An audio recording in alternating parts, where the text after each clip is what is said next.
नमस्कार। रिवा 24 के ताज़ा तरीन अंक के साथ मैं शैलेंद्र। सबसे पहले प्रमुख खबरें। सार्वजनिक स्थलों पर शराब पीने वाले लोगों पर पुलिस ने की देर रात कार्रवाई।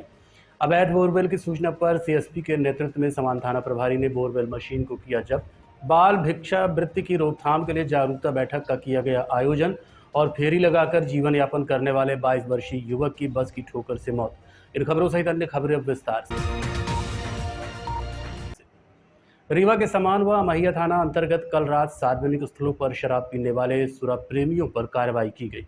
शहर के कई इलाकों में शाम ढलते ही शराबखोरी व नशा प्रेमियों का जमावड़ा लगना शुरू हो जाता है। नशे की गिरफ्त में ये लोग सार्वजनिक स्थानों को भी नहीं छोड़ते और शाम होने के साथ ही शराबखोरी शुरू कर देते हैं, जिससे वहां से गुजरने वाले उन स्थानों में रहने वाले लोगों को काफ़ी दिक्कतों का सामना करना पड़ता है। रीवा एसपी विवेक सिंह के निर्देश पर शाम होते ही सीएसपी के नेतृत्व में पुलिस टीम ने अमहिया, सिविल लाइन और समान थाना क्षेत्र के फ्लाईओवर सहित अन्य ठिकानों पर दबिश देकर करीब 15 लोगों को गिरफ्तार किया है, जो सार्वजनिक स्थलों पर शराबखोरी कर रहे थे। उन पर आबकारी एक्ट के तहत कार्रवाई भी की गई। सार्वजनिक स्थानों पर भ्रमण के दौरान चेकिंग की गई। सार्वजनिक स्थानों पर नशा करने वाले, शराब पीने वाले लोगों पर कार्रवाई की गई है। अमहिया थाना क्षेत्र के अंतर्गत, समान थाना क्षेत्र और सिविल लाइन थाना क्षेत्र के अंतर्गत ये कार्रवाई की गई है। जो सार्वजनिक स्थानों पर नशा कर रहे थे उन लोगों को पकड़ा गया है। कितने लोग हैं? 15। समान थाना क्षेत्र अंतर्गत फ्लाईओवर ब्रिज के नीचे बैठते हैं रहरास, सिविल लाइन थाना क्षेत्र अंतर्गत और अमहिया थाना क्षेत्र अंतर्गत जो चिन्हित स्थान है जहां सार्वजनिक स्थानों पर लोग नशा करते हैं, उन्हें देखा गया और उन्हें पकड़ा गया। कार्रवाई कब तक चलती रहेगी?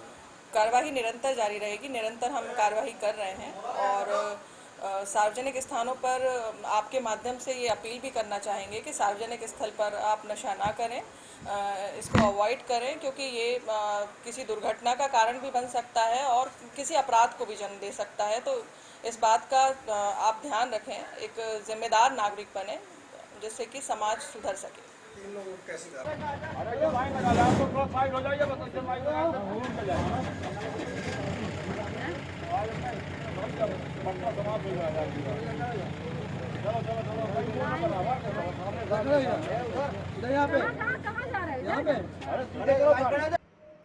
रीवा वन मंडल के कर्मियों ने 32 प्रजातियों के 1058 किलोग्राम बीज जुटाए हैं। इन बीजों को नर्सरियों और विद्यालयों को बांटा जाएगा और पौधारोपण के लिए दिया जाएगा। वन विभाग ने बीजों को बांटने के लिए खास इंतजाम किए हैं। पर्यावरण को हरा भरा बनाने के लिए इसमें विद्यालयों की भी सहभागिता को बल दिया गया है। यही वजह है कि जैव विविधता दिवस के अवसर पर लाखों बीज जुटाए जा चुके हैं। ये बीज विस्तार, वानिकी, नर्सरियों एवं कुछ विद्यालयों को पौधा उगाने हेतु निःशुल्क दिए जाएंगे। वन विभाग के वरिष्ठ अधिकारियों के निर्देशानुसार अप्रैल माह एवं मई माह के पहले हफ्ते तक रीवा वन मंडल के मैदानी अमले ने कुल 32 प्रजातियों के 1058 किलोग्राम बीज संग्रहण किया है। इन बीजों में बहेरा, हर्रा, सिरस, आंवला, अमलतास, शीशम, सागौन, अर्जुन, करंज, इमली, हल्दू, दूधी, बीजा, चिरोल इत्यादि प्रजातियां शामिल हैं। रीवा वन विभाग के वन कर्मियों का ये प्रयास जैव विविधता संरक्षण और जागरूकता की दिशा में एक सराहनीय कदम है।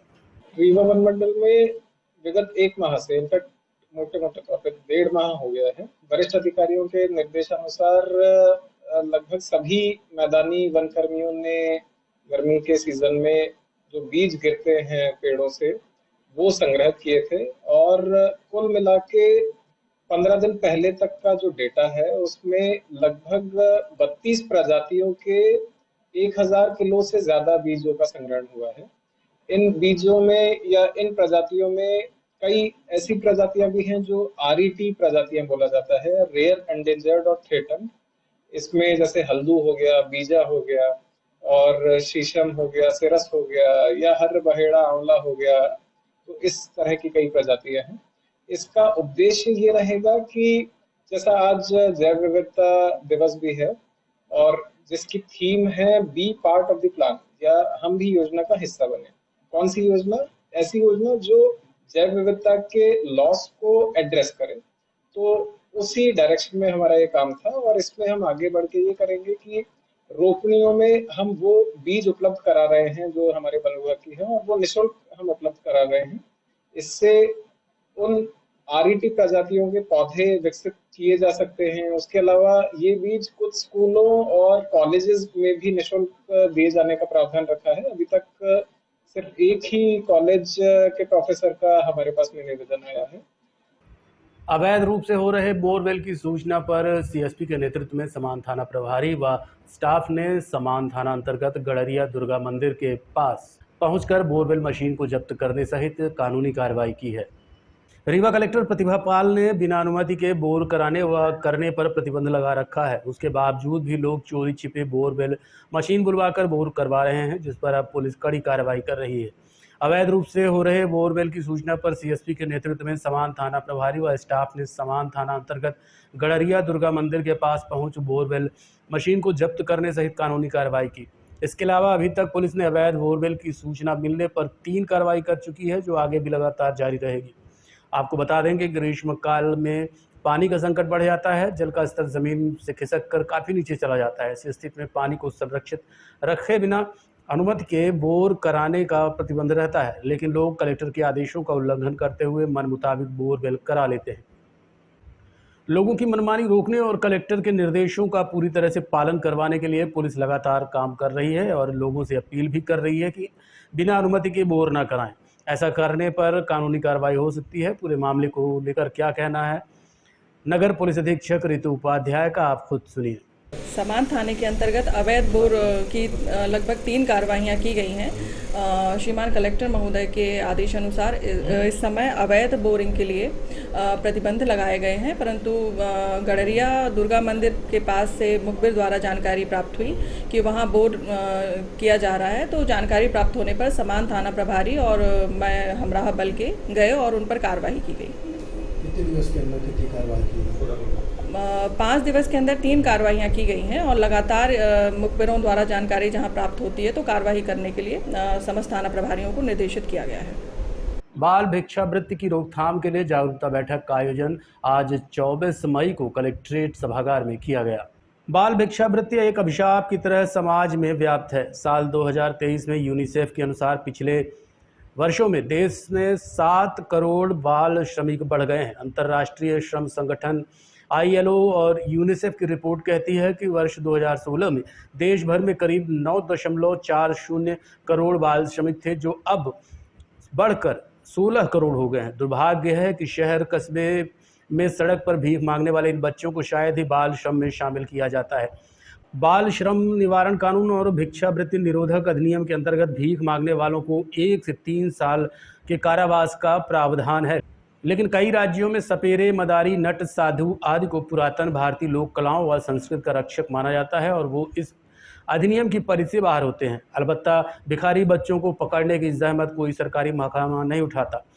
फिर यदि इस सामाजिक समस्या को कानूनी डंडे से ठीक करने की सोचे तो असफलता ही हाथ लगेगी। देश के बाल सुधार गृहों की हालत अपराधी निर्माणशाला से अधिक नहीं है। यहाँ बच्चों को पीट पीट कर मार डालने तक के आरोप लगते रहे हैं। भूख से बेहाल बच्चे यौन शोषण का भी शिकार होते हैं।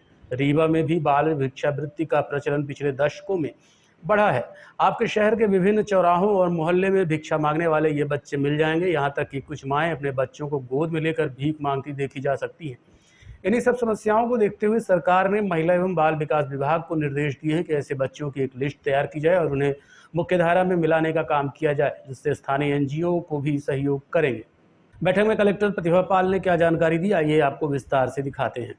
बाल भिक्षावृत्ति को लेकर के आज जो बैठक ली गई है उसका उद्देश्य ये था कि अपने यहाँ कई सारे सिग्नल्स पे, कई चौराहों पर और कई मंदिरों के आसपास ये देखने को आता है कि कुछ भिक्षावृत्ति में लोग लगे हुए हैं और उनके साथ में बच्चे भी संलिप्त हैं। और इसी में महिला बाल विकास विभाग को निर्देश दिए गए हैं कि एक जॉइंट टीम के साथ में, जिसमें पुलिस की टीम है, NGO के मेंबर्स रहेंगे, महिला बाल विकास की टीम रहेगी, तो ये मिलकर के ऐसी जगहों को तलाश करेंगे। ऐसी जगहों पर ये देखेंगे कि यदि ये पाया जाता है कि कहीं बच्चे इस भिक्षावृत्ति के काम में लगे हुए हैं तो उनको रेस्क्यू करेंगे। उनके रिहेबिलिटेशन यानी उनके पेरेंट्स को ये समझाइश देना कि पहली बार कि वो इस काम को ना करें, और काम ना करें तो फिर उसके बाद उनका क्या काम होगा, इसके लिए उनको स्वरोजगार के अवसर मुहैया कराना।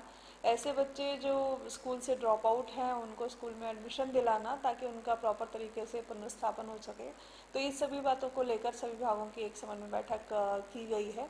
हालांकि एक सामाजिक मुद्दा है और इसमें बहुत सारी चीज़ें होती हैं। कई बार ये आपराधिक प्रवृत्ति के लोग भी करते हैं कि ऐसे नेक्सस भी देखने को सामने आते हैं जो गुमशुदा बच्चे कई बार ऐसी स्थितियां देखने को मिली हैं कि ऐसे लोगों के पास में मिलते हैं। इसलिए मेरी सभी नागरिकों से भी अपील है कि आप किसी भी भिक्षावृत्ति मांगने कोई ऐसे लोगों को जब देखते हैं तो उनको किसी भी प्रकार की पैसे ना दें, क्योंकि ये भिक्षावृत्ति को और प्रोत्साहन के रूप में प्रोत्साहन देता है। बल्कि अगर आपको हेल्प करनी है लोगों की तो इसके लिए महिला विकास विभाग की तरफ से एक पृथक रेड क्रॉस सहायता का एक खाता भी खोला गया है। नहीं तो अपने यहाँ वृद्धाश्रम है, अपने यहाँ CWSN के छात्रावास है, वहाँ भी लोग बच्चों की मदद कर सकते हैं। लेकिन भिक्षावृत्ति में यदि हम स्वयं पैसा नहीं देंगे तो ये कहीं ना कहीं इस वृत्ति को भी बढ़ावा देने से रोक लगाएगा। मैडम, ये कुछ महिलाएं बच्चों को लेके आती हैं, छोटे बच्चों को, उसके आधार पे ये बिल्कुल सही है। ऐसे कई सारे लोग देखे जाते हैं। इस पूरे अभियान में ऐसे लोगों के खिलाफ भी कार्रवाई होगी जो बच्चों का उपयोग भिक्षावृत्ति में करते हैं। वहीं 4 जून को लोकसभा चुनाव की काउंटिंग के संबंध में आज कलेक्टर रीवा पत्रकारों से रूबरू हुई। उन्होंने कहा कि आगामी 4 जून को लोकसभा चुनाव 2024 के अभ्यर्थियों के भाग्य का निर्धारण होगा। इसके लिए प्रशासन द्वारा तैयारियां पूरी कर ली गई हैं। 27 मई को काउंटिंग अधिकारियों की ट्रेनिंग दी जाएगी। इसके अलावा काउंटिंग एजेंट के परिचय पत्र आदि भी वितरित किए जाएंगे। काउंटिंग सुबह 8 बजे से शुरू होगी। इसके अलावा पार्किंग और कैंडिडेट्स के आने जाने की भी व्यवस्था बनाई जाएगी। इस संबंध में कलेक्टर प्रतिभा पाल पत्रकारों को संबोधित करते हुए क्या बता रही हैं, आप खुद सुनिए। अपने यहाँ 4 जून को संसदीय क्षेत्र रीवा के लिए जो काउंटिंग होनी है उसकी तैयारियां लगभग अंतिम चरण में है। अपना जो मैन पावर है जिसमें काउंटिंग स्टाफ है, काउंटिंग असिस्टेंट्स है, जितने भी हैं उनकी सबकी ट्रेनिंग 27 तारीख को रखी गई है। इसके अलावा जो कैंडिडेट्स हैं वो अपने हर एक टेबल के लिए, यानी हम जितनी भी विधानसभाओं में टेबल लगा रहे हैं उन सभी टेबल के लिए अपने काउंटिंग एजेंट नियुक्त कर सकेंगे और उन काउंटिंग एजेंट्स को पहचान पत्र जारी किए जाएंगे जिनके माध्यम से वो लोग काउंटिंग का जो स्थल है अपना इंजीनियरिंग कॉलेज वहाँ पर जाकर के प्रवेश कर सकेंगे। काउंटिंग का जो समय है वो सवेरे 8 बजे से निर्धारित है। सबसे पहले पोस्टल बैलेट की काउंटिंग शुरू होगी और उसके बाद हम लोग EVM के माध्यम से काउंटिंग शुरू करेंगे। काउंटिंग से पहले जो है सवेरे लगभग 5:30 से 6 बजे के बीच में हम लोग स्ट्रॉन्ग रूम खोलते हैं और उसके बाद मशीनें जब काउंटिंग का समय होता है 8 बजे 8:30 बजे के बीच में काउंटिंग हॉल में पहुंचाई जाती हैं। सभी जो निर्वाचन की प्रक्रिया में भाग ले रहे जितने कैंडिडेट्स हैं उनको इस संबंध में एक विस्तृत ट्रेनिंग भी दी गई है कि ये काउंटिंग स्थल पे आने जाने के रास्ते क्या रहेंगे, पार्किंग कहाँ रहेगी, कहाँ तक किस प्रकार के लोगों को अलाउड है, निर्वाचन अभिकर्ता कहाँ कहाँ तक जा सकते हैं, कैंडिडेट किन रूम से मूव कर सकते हैं, इसकी उनको विस्तृत जानकारियाँ दी गई हैं। पार्किंग की व्यवस्था के लिए ये हम लोगों ने ध्यान रखा है कि बाहर ही पार्किंग की व्यवस्था रहे ताकि इंजीनियरिंग कॉलेज में किसी भी प्रकार की अव्यवस्था ना हो। इसके अलावा चूंकि गर्मी का मौसम है तो उसको ध्यान में रखते हुए वहाँ पर अस्थायी रूप से 2 जगह अस्पताल जैसे बेड भी लगाए जाएंगे, जो एक कमरे को छोटा अस्पताल का रूप दिया जाएगा ताकि किसी भी प्रकार से, चाहे वो काउंटिंग स्टाफ हो या निर्वाचन एजेंट्स जो रहते हैं, काउंटिंग एजेंट्स रहते हैं, वो बड़ी संख्या में चूंकि उस दिन रहेंगे और भीषण गर्मी का समय है तो उनको किसी प्रकार की असुविधा ना हो। पीने के पानी की पर्याप्त व्यवस्था की गई है, छाँव की पर्याप्त व्यवस्था की गई है। तो इस तरीके से हम लोगों ने ध्यान रखा है कि गर्मी को भी ध्यान में रखते हुए जो व्यवस्थाएं हैं, लॉजिस्टिक्स हैं, उनकी भी पूरी तैयारी की गई है। एक मीडिया सेंटर सामने की तरफ बनाया गया है जिसमें मीडिया के जो पत्रकारगण हैं वो बैठ करके काउंटिंग के जो अपडेट्स हैं वो ले सकते हैं। देखते रहिए रीवा 24 न्यूज। मिलते हैं इस छोटे से ब्रेक के बाद। हड्डी जोड़ एवं रीढ़ रोग तथा स्त्री रोग एवं प्रसूति रोग का इलाज एक ही छत के नीचे। विघ्नहर्ता hospital and trauma centre, hotel landmark के पास, रतहरा, रीवा। डॉक्टर संतोष सोनी, पूर्व चिकित्सक, बॉम्बे हॉस्पिटल, मुंबई। हड्डी जोड़ एवं रीढ़ रोग विशेषज्ञ, छोटे चीरे एवं दूरबीन विधि द्वारा हाथ तथा पैर की हड्डियों का ऑपरेशन। गठियाबात, जटिल एवं बिगड़े हुए फ्रैक्चर का बेहतर इलाज करते हैं डॉक्टर संतोष सोनी। विघ्नहर्ता हॉस्पिटल ट्रॉमा सेंटर में ही स्त्री एवं प्रसूत रोग विशेषज्ञ डॉक्टर शैलजा सोनी भी उपलब्ध हैं, जिनकी देखरेख में नॉर्मल डिलीवरी, सिजेरियन ऑपरेशन एवं बच्चेदानी से संबंधित ऑपरेशन की बेहतर सुविधा। संतानहीन दंपत्ति तत्काल संपर्क करें। विघ्नहर्ता hospital and trauma centre, hotel landmark के पास, रतहरा, रीवा। सुविधाजनक एवं सफल इलाज हेतु आज ही संपर्क करें। विघ्नहर्ता hospital and trauma centre, hotel landmark के पास, रतहरा, रीवा। मोबाइल नंबर 7828781983 अथवा 8462956774 पर।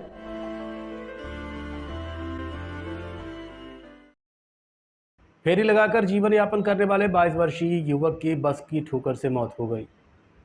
22 वर्षीय युवक मोहम्मद इसराइल फेरी लगाकर अपने परिवार के लिए 2 वक्त की रोटी कमाता था, लेकिन 23 मई की शाम लगभग 7 बजे सतना की ओर से आ रही कृष्णा ट्रेवल्स की बस ने उसे टक्कर मार दी, जिसके बाद वो गंभीर रूप से घायल हो गया। सूचना पर मौके पर तुरंत पुलिस बल पहुंचा और उसे इलाज के लिए संजय गांधी अस्पताल में भर्ती कराया गया, जहां लगभग 2 घंटे बाद युवक ने दम तोड़ दिया। वहीं बस को सिविल लाइन थाने में खड़ा करा दिया गया है और ड्राइवर को लॉकअप में बंद कर लिया गया है। ये कल 6:50 7 के बीच है, 7 बजे something.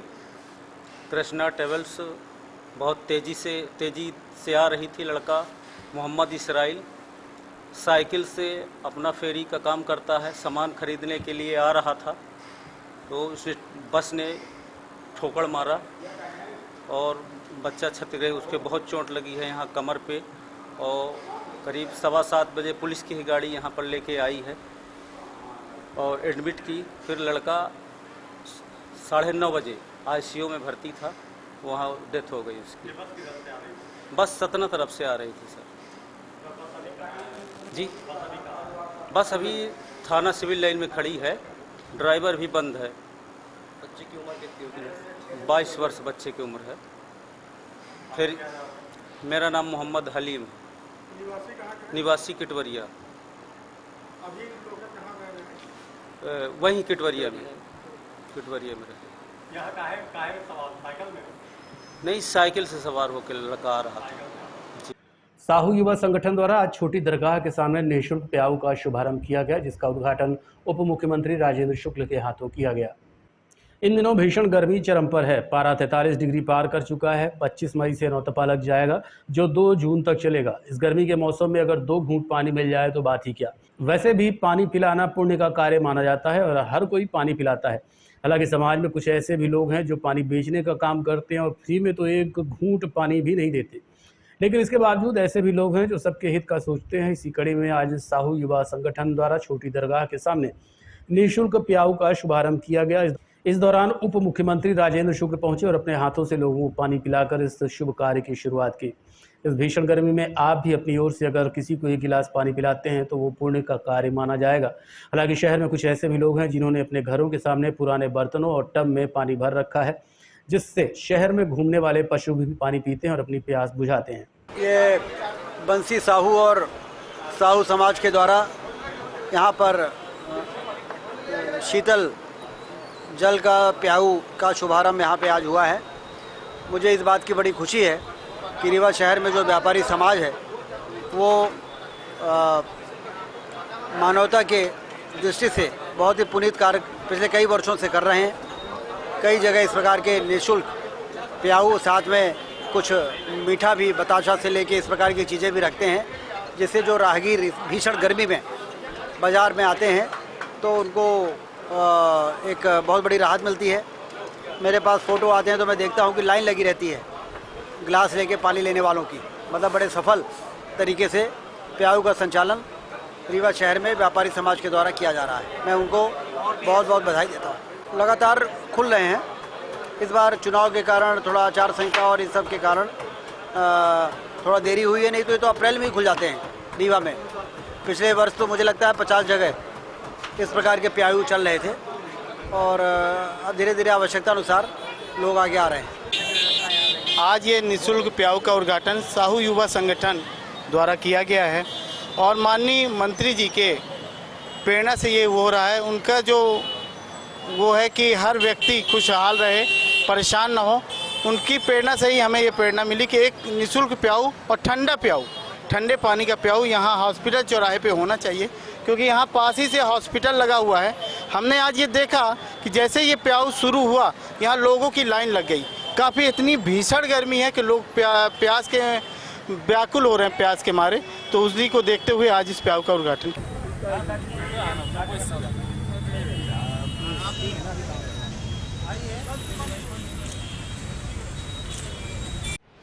Pentim Point Group of Institutions, a key to success. जी हाँ, Pentium Point Group of Institutions, जहां पर आपको मिलते हैं BA LLB 5 year full time programme, LLB 3 year full time programme Bar Council of India से मान्यता प्राप्त हैं।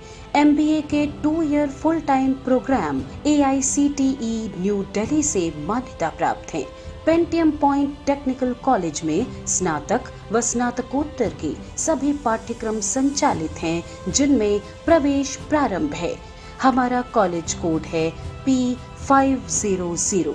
याद रखिए, सामान्य वर्ग BPL कार्ड धारकों को शिक्षण शुल्क में छूट व SC ST OBC छात्रों को मध्य प्रदेश शासन के नियमानुसार छात्रवृत्ति।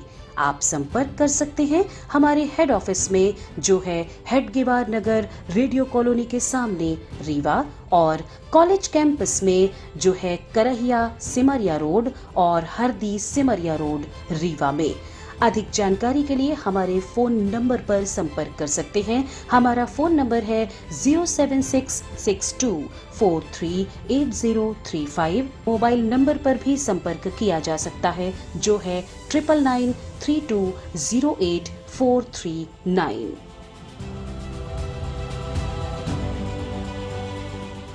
आज के अंक में इतना ही। देखते रहिए रीवा 24 न्यूज। नमस्कार।